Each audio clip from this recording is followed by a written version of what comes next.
Today, we are going to be talking about guilt in grief. And there is no other way to say this. Guilt sucks. I find that it is the one emotion that a lot of people just hang on to for so long during their grieving process, and it just kind of keeps them stuck and unable to move on. So today we're going to discuss why people might be feeling guilt in their grief journey and what can you do about it. Stay tuned.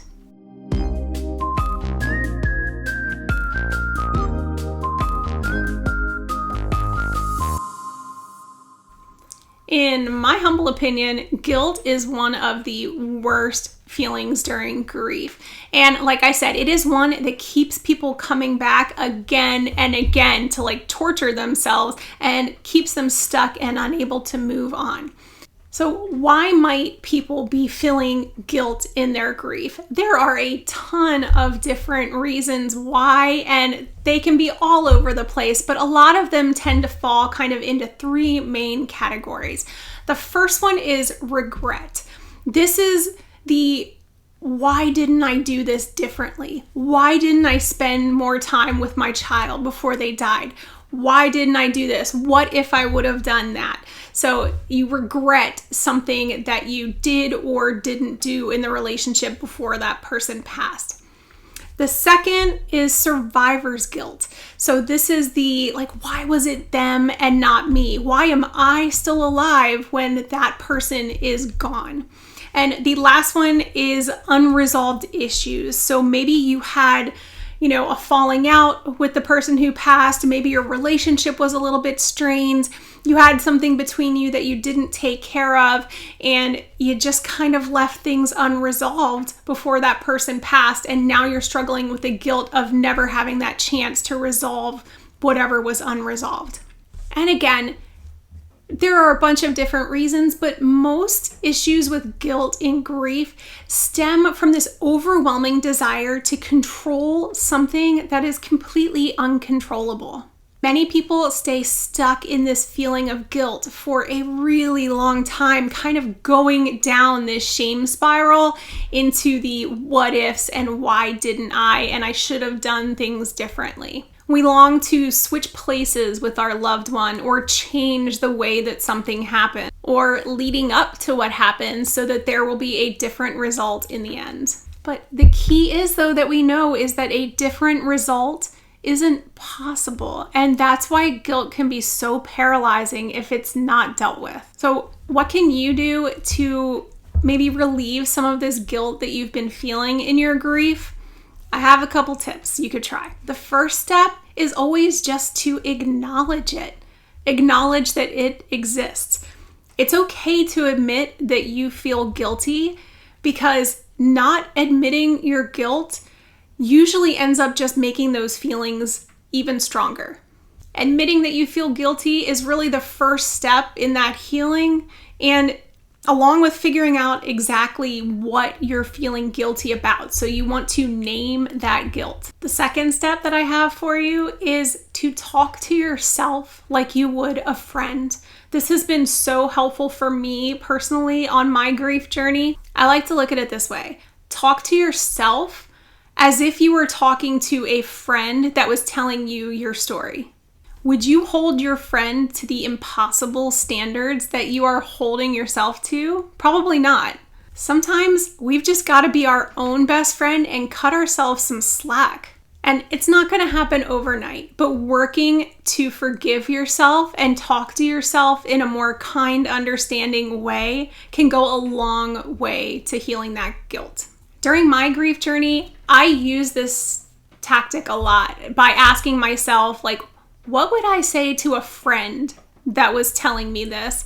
And most times I am way less judgmental and way more compassionate towards other people than I am to myself. The next step is share it, don't shoulder it. Guilt thrives in isolation. The more you keep it to yourself, the more it grows. So share it with someone that you trust. A lot of times just putting that guilt into words and sharing it with someone else kind of gets it off of our chest and makes us feel a little bit lighter. You can share the guilty feelings that you're having with a friend, with a partner, with a professional person, a counselor, a grief coach, therapist, anyone. Just saying it out loud so often relieves that burden. The next thing you could try is redirecting your guilty energy. Guilt tends to keep us stagnant. We just sort of ruminate in our minds rather than actually taking action, and we kind of let those thoughts control us. If you're feeling guilty, consider redirecting that energy into something more positive. So this could be something like making a donation to a cause that the person who died was involved with or had something to do with their death. You could try doing something kind in that person's memory. Any type of spending time with others or helping others is a great way to redirect the negativity that you're feeling from the guilt and turn it into something positive. The key is to just take that negative energy and redirect it in a more positive way. Can kind of help break that cycle of guilt. If guilt is really eating you up inside, please consider seeing someone professional, a counselor, a therapist, a grief coach, someone who is trained to deal with these feelings of guilt during grief. I'm gonna leave you with kind of a harsh realization, and sometimes it's difficult for people to hear, but it's really, really important to understand when you are talking about guilt. And that is that all of the guilt in the world isn't going to bring your person back. And there is no sense in beating yourself up mentally because it's not going to make a difference. It can't bring them back. So as hard as that is to hear, that is the truth that you kind of need to let sink in so that you can move forward with the rest of your grief journey. I think that psychologically, deep down, we all know this. We do in our heart, but it takes accepting that no matter what we do, we can't go back and change what happened. Once we accept that, it really helps us move on with our grief journey. I mean, we are not time travelers. We don't have a freaking DeLorean that we can step into with a flux capacitor and take it back in time to change what happened. God knows we all wish that we could do that, but we can't. Our person is never coming back. So there is no point in going over and over what we could have done differently, what we could have done better, what we could have changed, because none of that will make a difference. The only person that we are hurting when we think that way is ourselves. And I'm going to say that again. Our guilt during our grief is only hurting us. We are only hurting ourselves. So what can we do instead? We can try to live in the present moment and try to remember our person in a positive way rather than with the guilty feelings. We can share our burden with other people and give it a name and say it out loud so that it has less power. We can focus on doing something positive with the person's memory rather than focusing on the negative. And lastly, we can seek professional help if we feel like we really can't do it on our own. So to wrap this up, I'm going to share with you something really personal. And it is some guilt that I struggled with for a really long time after my daughter Libby died. And I'm going to tell you kind of what I used to help myself work through that guilt. And the situation was every night I would tuck Libby in at bedtime, and we had a whole routine. We would sing a Billy Joel song together. You know, sometimes we'd read a story. She'd tell me about her day. We'd laugh. We'd joke. You know, we had a whole routine saying goodnight where, you know, she'd say best mom ever and I'd say best daughter ever and I love you, and, you know, I'd make my way out the door, and it was a whole thing. It was a whole thing, and it took quite a bit of time. During my second marriage, which is what I was in at the time that Libby died, my husband and I had issues because he wanted to spend time with me in the evenings after Libby was in bed. And so he started to get annoyed that I was spending so much time with Libby at bedtime. And so I started cutting that time with her short so that I wouldn't make him angry.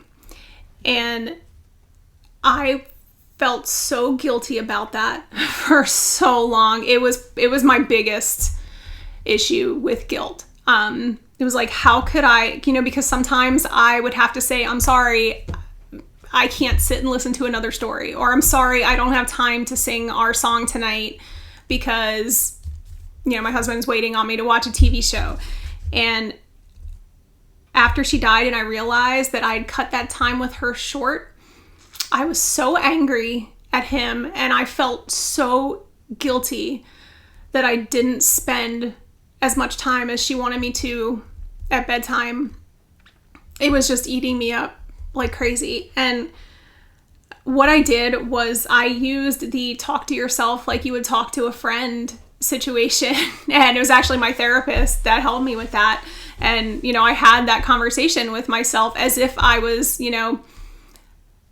having it with a friend, and the friend was telling me my story. And what would I have said to the friend? I would have said to the friend, one, you didn't know that she was going to die. Two, you were trying to be a good wife. You were trying to make your husband happy. You were trying to keep a strong marriage. So working on your marriage and spending time with your husband before bed doesn't make you a bad person because you were cutting the time short with your daughter. It only makes you feel that way because your daughter died and you can't get those minutes back. But you thought you had all the minutes in the world. So yeah, it helped, but it took a lot. It took myself telling myself that a lot of times before I could let go of that guilt a little bit. Does it still bother me? Sure. But does it overwhelm me with those feelings? No. And the reason is because I can tell myself, and I would tell this to a friend, I know my daughter adored me. I know that she loved me so much. I know that I spent so much time with her. I mean, her nickname was my barnacle because she was constantly just attached to me everywhere I went. And so she was with me all the time, and we spent a lot of time together, and I listened to a million stories of hers, and we sang our song a million times, and I know that I was a good mom, and I know that she thought that I was a great mom, and those few minutes that I cut short with her didn't change that fact. They don't make me a bad mom. They make me human. They make me a human woman trying to make a million different people happy is what it is. And I can accept that now, and I can live with it, and I feel a lot better. And I realized that the only person I was hurting was myself with those feelings. So yeah, hopefully sharing a little bit of my experience makes you feel a little bit more comfortable with sharing yours with someone else, or, just dealing with it and trying to move past it a little bit. All right, that is it for this week. If you have any questions or comments, please leave them down in the comments. I love hearing stories about your own grief and things that you've gone through. So, if you have experienced any guilt, or if you have any other ways that anyone in our community can be helped with their guilt, please leave them below. I love to hear other people's thoughts, and having people in the comments help each other. I will see you guys next week with another video. As always, sending love and hugs.